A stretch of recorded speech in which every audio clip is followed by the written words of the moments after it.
আপনাদের একটা গল্প বলি। 2008 সাল সেপ্টেম্বর মাস, একটা দ্বীপ, যে দ্বীপের উপরে ছোট্ট একটা বিল্ডিংয়ের সমান একটা রকেট দাঁড়ানো। এই রকেটের ঠিক পাশেই দাঁড়ানো রকেট যিনি বানিয়েছেন সে রকেটের কোম্পানির মালিক। মালিকের নাম ইলন মাস্ক, এবং ইলন মাস্ক একদমই খুশি না। ওর বয়স মাত্র 37, ওর ডিভোর্স হয়েছে মাত্র কয়েকদিন আগে, এবং রকেটের কোম্পানিটা ভালো চলতেছে না। শুধু তাই না, ওর আরেকটা কোম্পানি আছে যে কোম্পানির নাম টেসলা, ওইটাও ভালো চলতেছে না, কেউ গাড়ি কিনতেছে না। বলা হচ্ছে ওই কোম্পানি নাকি বন্ধ হয়ে যাবে। এমন অবস্থা যে ওর বাসা ভাড়ার জন্য টাকা নিতে হচ্ছে বন্ধুদের কাছ থেকে, এবং এই জিনিসটা স্পেশালি লজ্জার, কারণ ইলন মাস্ক কিন্তু গরিব না, ও বেশ বড় লোক একটা মানুষ ছিল। তার থেকেও বড় মরার উপর খাড়ার ঘা কি, এর আগে যতবারই রকেট লঞ্চ করার চেষ্টা করা হয়েছে, এর আগে আরো 3বার চেষ্টা করা হয়েছে, প্রত্যেকবারই রকেট ফেল করছে। সবাই এখন ইলন মাস্কের দিকে তাকায় হাসে। ওকে বলা হয় ওয়ান হিট ওয়ান্ডার, এবং পেপ্যাল, যেটা ওর আগের কোম্পানি, যেটা বিক্রি করে ও বড় লোক হয়েছিল, ওই কোম্পানিও আসলে ও একা শুরু করেনি, এবং এই কারণে সবাই ওর দিকে তাকায় বলে যে ও আসলে একা একা কখনো কিছু করতে পারবে না। পেপ্যাল চলছে, ও একটু বড় লোক হয়েছে কারণ পেপ্যালে আরও কিছু বুদ্ধিমান মানুষজন ছিল, সবাই মিলে দাঁড় করেছে, ও যে সাথে ছিল দেখে ও দাঁড় করাইতে পারছে এটা। তো কাহিনীতে ফেরত আসি। দ্বীপের ভিতরে ইলন মাস্ক দাঁড়ায় আছে। আজকে 4 নম্বর বার রকেট টেস্ট করা হবে। রকেটের নাম ফ্যালকন 1। এই লঞ্চ যদি ফেল করে তাহলে আজকেই এই রকেটের কোম্পানিটা বন্ধ হয়ে যাবে। কিছু মানুষ যারা এই হিসাব নিকাশ করে যে এই কোম্পানি যদি বন্ধ হয়ে যায় তাহলে যে কাঁচামাল আছে, এই কাঁচামাল বিক্রি করলে কত টাকা পাওয়া যাবে, সেই টাকা দিয়ে পাওনাদারদের কিভাবে টাকা পরিশোধ করা হবে, এই মানুষগুলোও ওই দ্বীপের ভিতরে দাঁড়ানো, কারণ ওরা জানে যে ফেল করার চান্স অনেক বেশি, এবং ফেল যদি করে ওরা আজকে রাতের মধ্যে হিসাব রেডি করতে চায় যে কোম্পানির মালামালের কতটুকু কারে বেচবো, বেচলে কি টাকা পাওয়া যাবে, এবং সেই টাকা দিয়ে কিভাবে আমরা পাওনাদারদের টাকা পরিশোধ করব। আচ্ছা, রকেট লঞ্চ হতে থাকুক, আমরা একটু ফাস্ট ফরওয়ার্ড করে আজকের দিনে আসি। যে কোম্পানিটার কথা আমি বলতেছি, এই কোম্পানিটার নাম SpaceX, আপনারা সবাই জানেন, এবং গত সপ্তাহে SpaceX এর IPO হয়েছে, ইনিশিয়াল পাবলিক অফারিং। সোজা বাংলায় বললে স্টক মার্কেটে SpaceX উন্মুক্ত হয়েছে যেন সাধারণ মানুষ SpaceX এর শেয়ার কিনতে পারে। এবং যখন এই কাহিনী হয়েছে, তা IPO, তার ঠিক 2 থেকে 5 মিনিটের মধ্যে ইলন মাস্ক পৃথিবীর প্রথম ট্রিলিয়নিয়ার হয়েছে। ও এর আগেই পৃথিবীর সবচেয়ে বড় লোক মানুষ ছিল, এখনও পৃথিবীর প্রথম ট্রিলিয়নিয়ার। আপনি চিন্তা করেন একবার যে পুরা অস্ট্রেলিয়ার দাম যত, পুরা অস্ট্রেলিয়ার জিডিপি যত, SpaceX কোম্পানির দাম এখন তার থেকে বেশি। কেন, কিভাবে, SpaceX আসলে ইনকাম করে কিভাবে, সব কিছু আমরা বোঝার চেষ্টা করব আজকের এই ভিডিওতে। চলুন শুরু করা যায়। আচ্ছা, ইলন মাস্ক যখন SpaceX শুরু করে তখন কিন্তু ও গরিব ছিল না, যেটা আমি আপনাদের একটু আগে বললাম। ও $180 মিলিয়ন মতো পেয়েছে পেপ্যাল বিক্রি করে, এবং পেপ্যাল নিয়ে আমার একটা বিস্তারিত ভিডিও আছে অনেক আগে রেকর্ড করা, যেখানে আমি পেপ্যাল মাফিয়ার পুরো হিস্ট্রিটা আপনাদের বলেছিলাম। তো $180 মিলিয়ন পাইছে। $180 মিলিয়ন পাওয়ার পরে ও একদমই খরচ করে নাই তা না, ও একটা প্রাইভেট জেট কিনছে নিজের জন্য, হাবিজাবি খরচ টরচ করছে, but chunk of the money, বেশিরভাগ টাকাই আসলে রয়ে গেছে।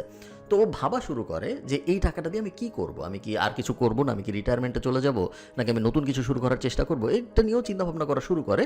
এবং এই চিন্তাভাবনা করতে করতে হঠাৎ ওর মাথায় একটা প্রশ্ন আসে যে আচ্ছা, অনেক দিন আগে সোভিয়েত আমল যখন ছিল তখন আমেরিকার থেকে চাঁদে মানুষ পাঠানো হয়েছিল, বাট এরপরে আর চাঁদে তো মানুষ পাঠানো হয় নাই, মঙ্গল গ্রহেও কখনো মানুষ পাঠানো হয়নি, কাহিনীটা কি? তো তাড়াতাড়ি নাসার ওয়েবসাইটে যায় রিসার্চ করার চেষ্টা করে যে এরপরে মঙ্গল গ্রহে মানুষ পাঠানোর মিশন কবে হবে।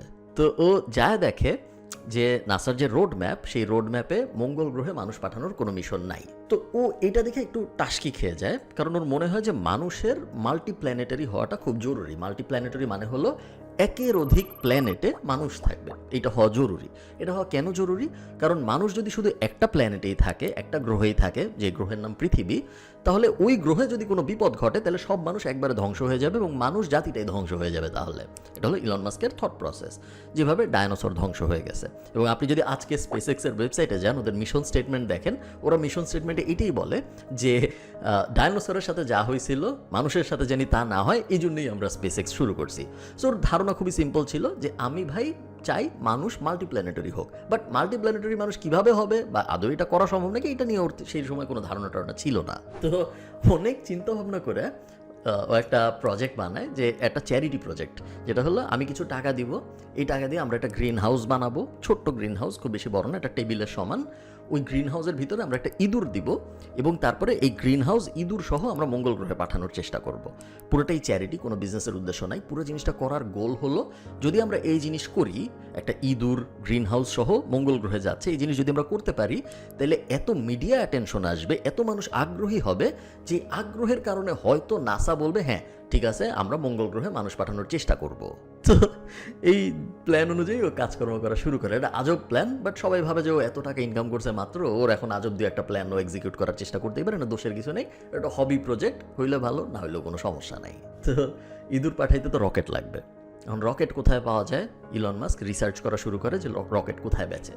তো ফার্স্টে ইউরোপিয়ান মার্কেট দেখে এবং প্যারিসে যায়। ও আর ওর দুই বন্ধু মিলে প্যারিসে যায়। আমার এখানে সম্ভবত এই যে এই বইটার ভিতরে পুরো গল্পটা আছে। তো ও প্যারিসে যায় রকেট কেনার চেষ্টা করে, দামে মিলে না।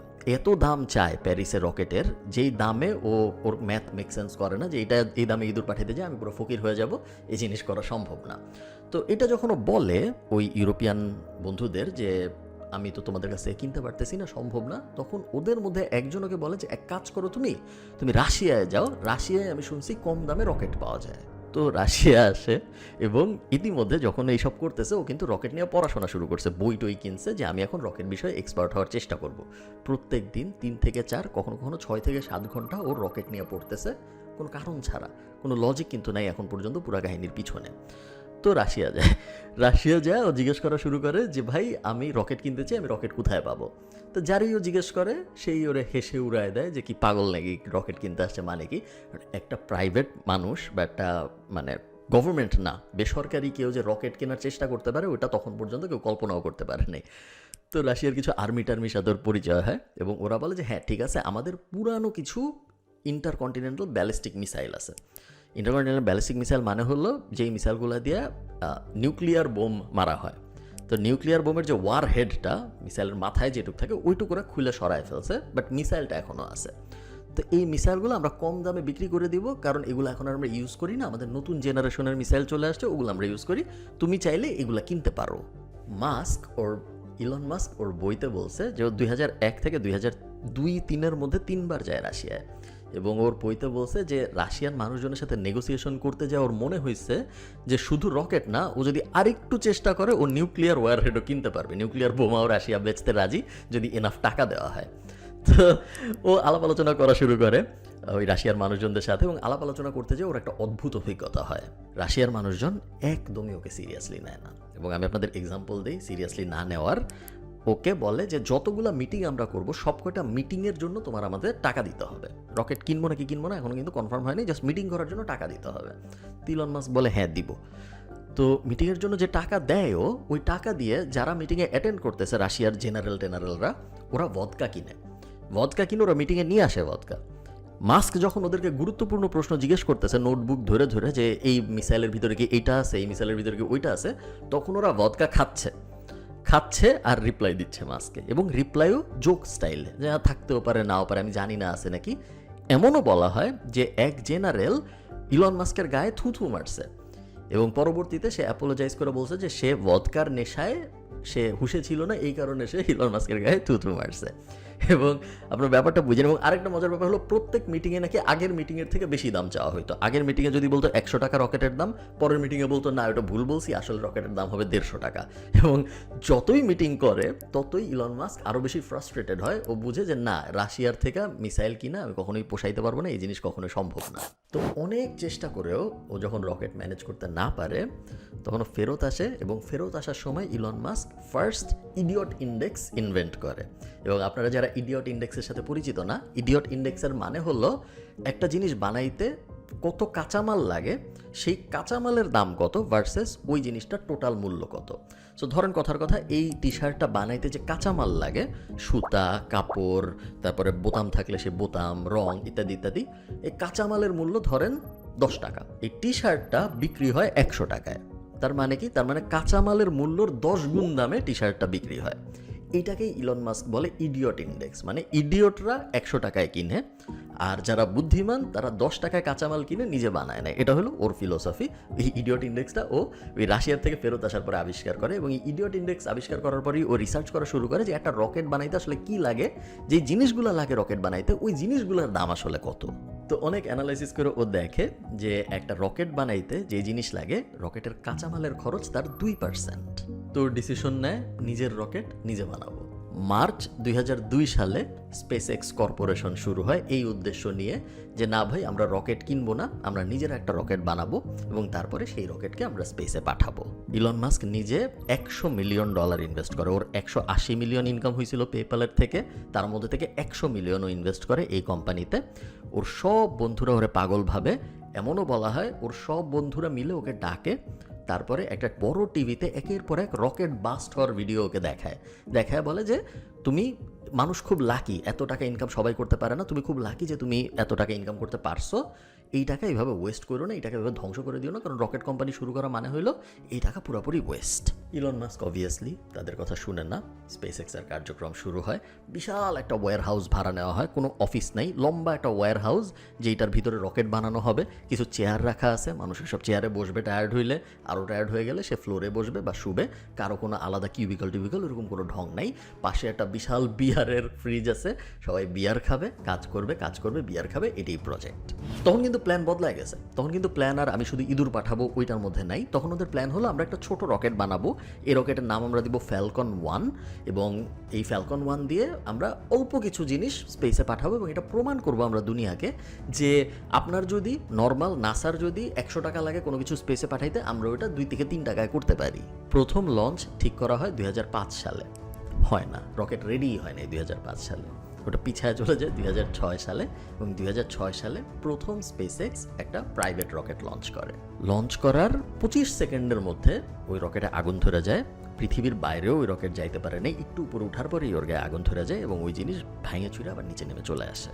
2 বছর এরপরে আবার গবেষণা করা হয়, গবেষণা করে সেকেন্ড ফ্যালকনকে আবার লঞ্চ করা হয়, বলা হয় যে না এইটা তো যাবেই, এটা কোনো সমস্যা নেই, আগেরটার ফেলার থেকে আমরা অনেক স্টাডি করছি, এইটা ফেল করার কোনো চান্স নেই।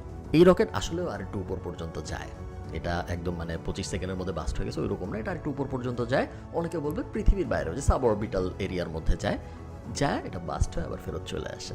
অগাস্ট 2008-এ 3 নাম্বার বারে আবারও সেম কাজ করার চেষ্টা করা হয় এবং এইবার স্পেস এক্স একদম অলমোস্ট গ্যারান্টি দিয়ে বলে যে ভাই এবার কোনো টেনশনই নাই, আমরা আমাদের আগের 2টা ফেইলার থেকে সব কিছু শিখছি, এইবার আমাদের রকেট ফেল করার কোনো চান্স নেই, যত টেস্ট হয়েছে সব টেস্ট সাকসেসফুল, কোনোটায় কোনো সমস্যা নাই, এবার আমাদের রকেট স্পেসে যাবেই। এবং ওরা এত কনফিডেন্ট যে ওরা মানুষকে বলে তোমরা যদি কিছু দিতে চাও আমাদের এই রকেটে তোমরা দিতে পারো।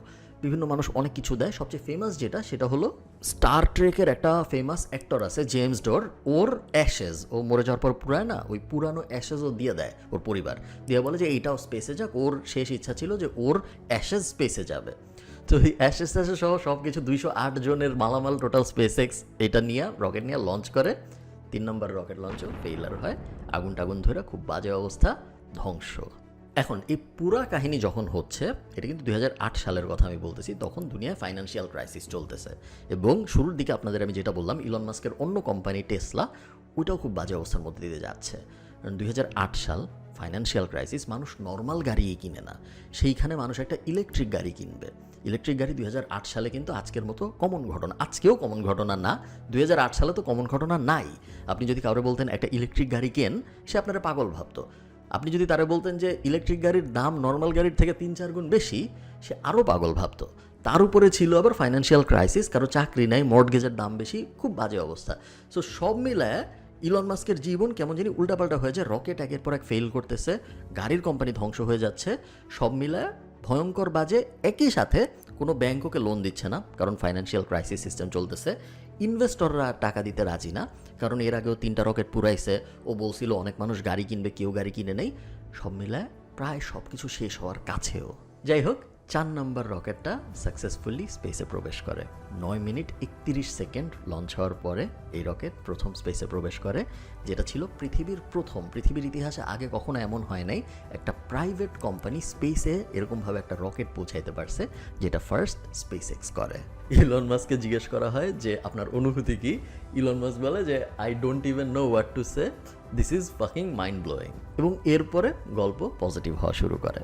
ইলন মাস্ক নাসা থেকে একটা কল পায় তার কয়েক মাস পরে, যেখানে বলা হয় যে আমরা দেখছি তোমার সাকসেসফুল লঞ্চ, আমরা তোমাকে 1.5 বিলিয়ন 1.6 বিলিয়নের মতো একটা কন্ট্রাক্ট দেব, টোটাল 12 বার তোমার রকেট ইউজ করবো আমি, আমাদের স্পেসে মালামাল পাঠাইতে হবে। এই কাহিনী যখন হয় তখন আস্তে আস্তে ইলন মাস্কের ইনভেস্টররাও ফেরত আসা শুরু করে, যখন দেখে যে নাসা কাজ দিয়েছে তো আমরা যে না, সম্ভবত এখন আস্তে আস্তে সব কিছু পজিটিভের দিকে যাবে, আমরা আবার ফেরত আসতে পারি। এবং ওখান থেকে আরও অনেক ফেইলার ছিল, বাট আস্তে আস্তে স্পেস এক্স পজিটিভ দিকে যাত্রা শুরু করে। এখন আজকে আমি যদি আপনাকে জিজ্ঞেস করি যে ভাই বলেন তো স্পেস এক্সের ইনকাম কীভাবে হয়, আপনি হয়তো বলবেন যে রকেট পাঠায় ইনকাম হয়।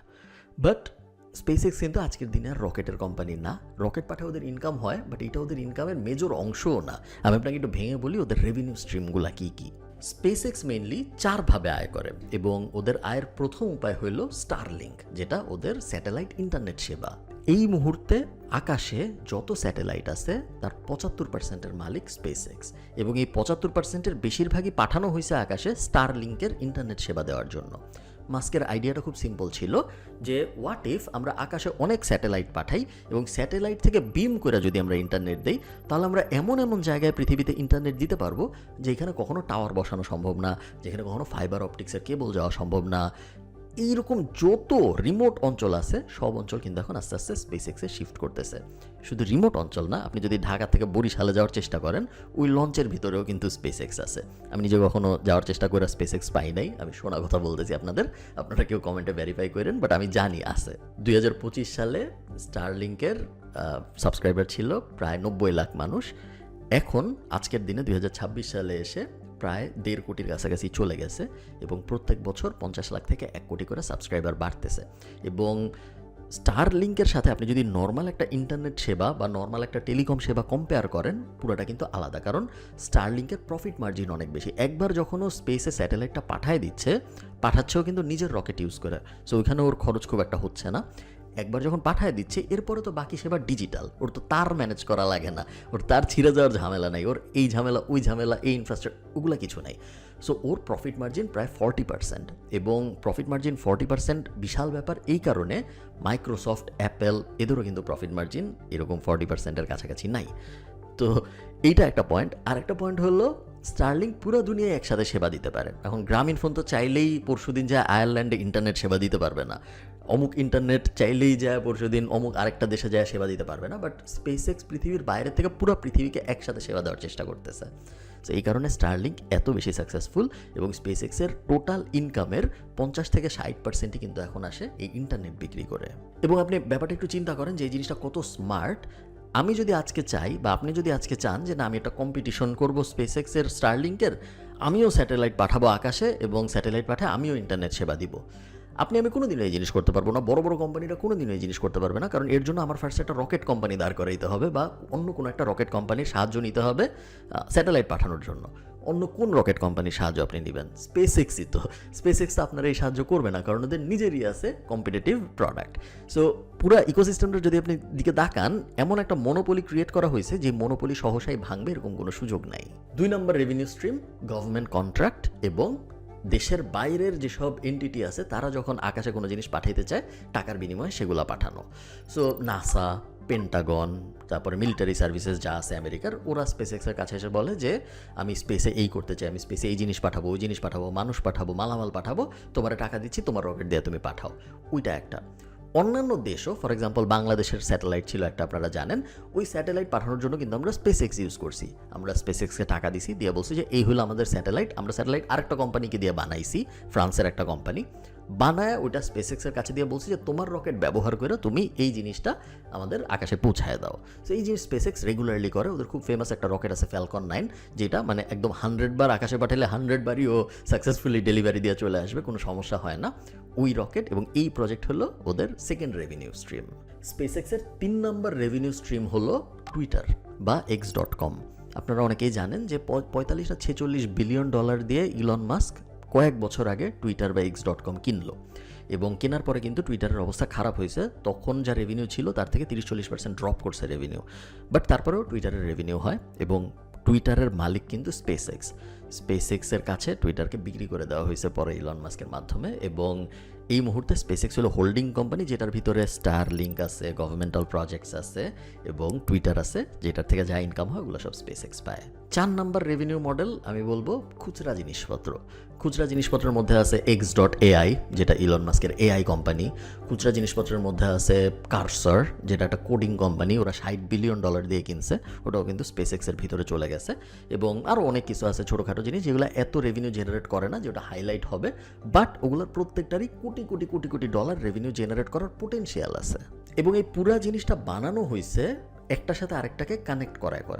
ফর এক্সাম্পল X.AI, এইটা এআই কোম্পানি, এবং এই কোম্পানি চালানোর জন্য লাগবে ডাটা সেন্টার। ডাটা সেন্টার পৃথিবীর বাকি যত কোম্পানি আছে সবাই বানাচ্ছে পৃথিবীতে, বাট ইলন মাস্ক বলছে আমরা তো ভাই স্পেসে জিনিসপত্র পাঠাইতেই পারি, আমাদের তো নিজেদের রকেট কোম্পানি আছে, সো আমরা পৃথিবীর ভিতরে ডাটা সেন্টার কেন বানাবো, আমরা ডাটা সেন্টার বানাবো স্পেসে। স্পেসে যদি আমরা ডাটা সেন্টার বানাই তাহলে আমরা সোলার থেকেও খুব তাড়াতাড়ি পাওয়ার নিতে পারবো এবং আমাদের ডাটা সেন্টার হবে সবচেয়ে পাওয়ারফুল। সো এরকম অনেক অদ্ভুত প্রজেক্ট। আবার আরেকটা প্রজেক্ট আছে যেটা হলো অ্যাস্ট্রয়েড থেকে মিনারেল ডিরাইভ করার। ওরা বলছে যে আমরা তো ভাই রকেট পাঠাই, সো আমরা যদি এখন বিভিন্ন অ্যাস্ট্রয়েডে রকেট পাঠাইতে পারি তাহলে ওই সব অ্যাস্ট্রয়েডের ভিতরে যদি সোনা থাকে, রূপা থাকে, ইত্যাদি জিনিসপত্র থাকে, ওগুলো তো আমরা মাইন করতেই পারবো। সো ওগুলো মাইন করে আমরা নিয়ে আসি। সেরকম অনেক আজব আজব প্রজেক্ট আছে আসলে স্পেসএক্সের, যেগুলোর ভিতরে আমরা এখন যাচ্ছি না, কারণ ওগুলো এখনও রেভিনিউ জেনারেট করে না। আচ্ছা, আমি আপনাদের একটু কুইকলি বলি যে স্পেসএক্স এতদিন পরে এসে পাবলিক কোম্পানি হলো কেন। কারণ প্রায় 22-25 বছর হয়ে গেছে স্পেসএক্স চলতেছে, এতদিন ওদের মনে হয়নি পাবলিক কোম্পানি হই, বাট এখন হঠাৎ পাবলিক কোম্পানি হইতে কেন ইচ্ছা করতেছে? দুইটা কারণ মেইনলি। এক নম্বর কারণ হলো ইনসেন প্রফিটেবিলিটি। এই মুহূর্তে স্পেসএক্সের যত প্রফিট, স্পেসএক্সের ইতিহাসে কখনো এত প্রফিট ছিল না। স্যাটেলাইটের ডিমান্ড অনেক বেশি, স্টারলিংক অনেক ভালো পারফর্ম করতেছে, সব মিলে সব কিছু অনেক পজিটিভ। সো আইপিও লঞ্চ করতে হয় এরকম পজিটিভ কোনো একটা সময় যেন শেয়ার প্রাইস বাড়ে। সো একদম পারফেক্ট একটা অপরচুনিটি ওরা খুঁজে বের করছে ওদের আইপিও লঞ্চ করার জন্য। আর সেকেন্ড জিনিস, এমপ্লয়ীদের একটু বেনিফিট দেওয়া। কারণ স্পেসএক্সে অনেক মানুষ আছে যারা অনেক দিন ধরে কাজ করছে, তেমন কোনো বেনিফিট পায়নি। এবং আপনারা হয়তো এরকম নিউজ দেখছেন যে স্পেসএক্সে চাকরি করতো ক্যাফেতে, স্পেসএক্সের ভিতরে একটা ক্যাফে ছিল, ওই ক্যাফেতে চাকরি করতো বারিস্তা বা ঝাড়ু দিত একজন, তাকে 10টা শেয়ার দেওয়া হয়েছিল, 50টা শেয়ার দেওয়া হয়েছিল। এরা এক একজন মিলিয়নিয়ার হয়ে গেছে যখন স্পেসএক্স আইপিও হয়েছে। কেন? কারণ ওরা 22 বছর 25 বছর ধরে একটা কোম্পানিতেই সার্ভ করছে, তার বদলে ওরা স্টক পাইছে। স্টকের এতদিন কোনো ভ্যালু ছিল না, বাট যখন পাবলিক মার্কেটে গেছে ইমিডিয়েটলি ওরা মিলিয়নিয়ার হয়ে গেছে। আপনি জিজ্ঞেস করতে পারেন আমি স্পেসএক্সের আইপিওতে ট্রাই করছিলাম নাকি শেয়ার কেনার। না, আমি ট্রাই করি নাই। ডাবল বুকিং হয়েছিল, ওভার বুকিং আর কি, মানে 100টা শেয়ার থাকলে 200 জন আবেদন করছিল শেয়ার কেনার জন্য আইপিওর থেকে। আমি করি নাই। আমি শুধুমাত্র আমার ইন্টারন্যাশনাল স্টক কেনার সিস্টেম হলো আমি এখন প্রত্যেক মাসে 2000 ইউরো S&P 500-এ ইনভেস্ট করি, দ্যাটস ইট। আমি আর কোনো কিছু করি না এখন ইন্টারন্যাশনাল স্টক মার্কেটে। এবং 99% মানুষকে আমি এই কাজ করতেই রেকমেন্ড করি। যে সেটা একটা সাইড নোট আপনাদের জানায় রাখলাম। আপনি একটু আজব ব্যাপারটা দেখেন, স্পেসএক্সের কিন্তু 18,700 বিটকয়েনও কেনা আছে। এবং স্পেসএক্স মাঝখানে একসময় বলছিল যে কোম্পানির যখন অনেক টাকা হয় তখন কোম্পানি কী করে, আপনারা দেখবেন সাভার, গাজীপুর এরকম অঞ্চলে যদি আপনি যান, আপনি দেখবেন জমি, যে জমির গায়ে লেখা এই জমির মালিক অমুক কোম্পানি। ওরা কিছু করতেছে না, কিন্তু ওরা ক্যাশ টাকা ফেলে রাখার বদলে জমি কিনে রেখে দিছে। কেন? কারণ ক্যাশ টাকার ভ্যালু কমে, জমির ভ্যালু আস্তে আস্তে বাড়ে। সো বিভিন্ন কোম্পানি তাদের ব্যালেন্স শিটে যখন অনেক টাকা জমে যায়, সেই টাকা ওরা ক্যাশ হিসেবে না রেখে অন্য কোনো কিছু করে ফেলার চেষ্টা করে ওই টাকা দিয়ে। স্পেসএক্স যেটা করছে, ওরা বলছে যে আমরা আমাদের হাতে এক্সট্রা টাকা থাকলে ওই টাকা দিয়ে বিটকয়েন কিনবো। তো এইভাবে কিনতে কিনতে কিনতে কিনতে ওরা 18,712টা বিটকয়েন কিনে ফেলছে। এবং বাই এনি চান্স যদি ক্রিপ্টো ভালো পারফর্ম করে, স্পেসএক্সের ভ্যালু যে কোথায় যায় ঠেকবে এটা আল্লাহ ছাড়া কেউ জানে না। এখন কথা হলো ভবিষ্যতে কি আসতে যাচ্ছে। ভবিষ্যতে ভালো কিছু আসবে এই ভরসাই তো মানুষ স্পেসএক্সের স্টক কিনতেছে এখন, তাই না? তো ভবিষ্যতে কি আসতেছে, প্রথমে যেটা আসতে যাচ্ছে সেটা হলো স্টারশিপ। স্টারশিপ হলো পৃথিবীর সবচেয়ে পাওয়ারফুল এবং পৃথিবীর সবচেয়ে বড় রকেট। অনেক দিন ধরে স্পেসএক্স চেষ্টা করতেছে স্টারশিপ বানানোর জন্য, কারণ স্টারশিপই মানুষকে মঙ্গল গ্রহে নিয়ে যাবে। কারণ স্টারশিপ একবারে 1.5 লাখ কেজি মালামাল নিয়ে যেতে পারে। বাট শুধু মঙ্গল গ্রহে মানুষকে নিয়ে যাওয়া একমাত্র কাজ হবে না, একই সাথে মালামালও যেহেতু নিতে পারবে, বলা হচ্ছে এক দেশ থেকে আরেক দেশে, আপনি চিন্তা করেন একবার রকেট যাচ্ছে আকাশে, একবারে 1.5 লাখ কেজি মালামাল চলে যাচ্ছে। সো বলা হচ্ছে এক দেশ থেকে আরেক দেশে মালামাল পাঠাইতে যে টাকা খরচ হয়, যখন স্টারশিপ অ্যাক্টিভ হবে তখন পৃথিবীর থেকে আকাশে মালামাল পাঠাইতে এর থেকে অনেক কম খরচ হবে। স্টারশিপও সেম সাইকেলের ভিতর দিয়ে যাচ্ছে, কিন্তু ফেইল করতেছে, লঞ্চ করতে যায় বারবার ঝামেলা হচ্ছে। বাট এখন কেউ আর ইলন মাস্কের উপরে ওই আরোপটা দেয় না যে না ও পারবে না, কারণ অলরেডিও দেখছে যে ফ্যালকন দিয়ে পারছে এবং অলরেডি এত বড় একটা কোম্পানি বানায়। সবাই জানে যে স্টারশিপও পারবেইও, জাস্ট কখন পারবে, 1 বছরে পারবে না, 5 বছরে পারবে না, 7 বছরে পারবে, বাট পারবে। আপনি জাস্ট চিন্তা করেন যে এক লোক যে রকেট নিয়ে কিছুই জানতো না, রকেট নিয়ে সে রকেট ইঞ্জিনিয়ারও না, তার রকেট নিয়ে কোনো পড়াশোনা নাই, সেই লোক মাত্র 25 বছরের ভিতরে নিজে নিজে পড়াশোনা করে রকেট ইঞ্জিনিয়ার হয়ে গেছে এবং এমন একটা কোম্পানি দাঁড় করাইছে যেই কোম্পানির ভ্যালু সাউথ এশিয়ার সব দেশ যোগ দিলে যত হয় তার থেকেও বেশি। এবং এই গল্পর থেকে অনেকগুলো লেসন আছে আমার মনে হয়, বাট 3টা কি লেসন যদি আমি আপনাদের বলি। 1 নাম্বার লেসন হলো আপনার ভালো সময় আসার আগে আপনার আসলে অনেক খারাপ সময় আসবে, এবং এটা সবসময় মাথায় রাখেন যে যদি আপনার খারাপ সময় চলে তার মানে এই না যে ভালো সময় নাই। এটা আমরা আমাদের প্রবাদেও অনেক সময় দেখছি যে খারাপের পরেই ভালো আসে। এটা এই গল্প দিয়েও প্রমাণিত হয় যে এতগুলা খারাপ সময়ের পরেও অনেক ভালো সময় কিন্তু আসছে, জাস্ট কাজ করে যেতে হয়েছে। সেকেন্ড, এক্সপার্টরা বেশিরভাগ সময় ভুল হয় এবং এটা আপনার খুব মনোযোগ দিয়ে বুঝতে হবে, কারণ আপনি যাদের কাছ থেকে অ্যাডভাইস নিচ্ছেন, যত জ্ঞানী গুণী মানুষ আশপাশে আছে তারা একটা ফিক্সড থিঙ্কিং প্যাটার্নের মানুষ। তাদের ওই ফিক্সড থিঙ্কিং প্যাটার্নের বাইরে যায় আপনাকে পারফেক্ট সাজেশন দিতে পারবে এই সম্ভাবনা অনেক কম। এক্সপার্টরা অনেক বেশি ভুল করে। থার্ড, যেটা মনে হয় আমার সবচেয়ে বড় লেসন, সেটা হলো নেক্সট ডেকেড বা নেক্সট 20 বছর 50 বছর 100 বছরের যে বিজনেসগুলো হবে সেই বিজনেসগুলো আগের 50-100 বছরের সাথে মিলবে না। নেক্সট 100 বছরে আমরা অনেক এআই ড্রিভেন বিজনেস দেখবো, অনেক স্পেস ড্রিভেন বিজনেস দেখবো, অনেক ইনোভেটিভ অ্যাঙ্গেলস দেখবো। একটা বিজনেস 20টা বিজনেসকে ওন করবে, সেই 20টা বিজনেস 30 ধরনের কাজকর্ম করবে। এরকম অনেক স্ট্রাকচার আমরা দেখবো যেগুলো আমরা আগের 100 বছরে দেখিনি। আগের 100 বছরে আমরা লিনিয়ার স্ট্রাকচার দেখছি, একটা কোম্পানি এই করে শেষ। এখন আমরা দেখবো একটা কোম্পানি এইও করে, সে আবার এইও করে, এইটার থেকে আবার এইটাই কিছু জিনিস আসে, এইটার থেকে আবার আরেকটা কিছু জিনিস আছে, যেটার থেকে আবার এটাই। সো ওই রকম একটা প্যাটার্ন আমরা দেখতে পারবো আগামী 20, 30, 50, 100 বছরের কোম্পানিগুলায়। ভালো থাকেন সবাই, সবার সাথে আমার দেখা হবে অন্য কোনো গল্পে।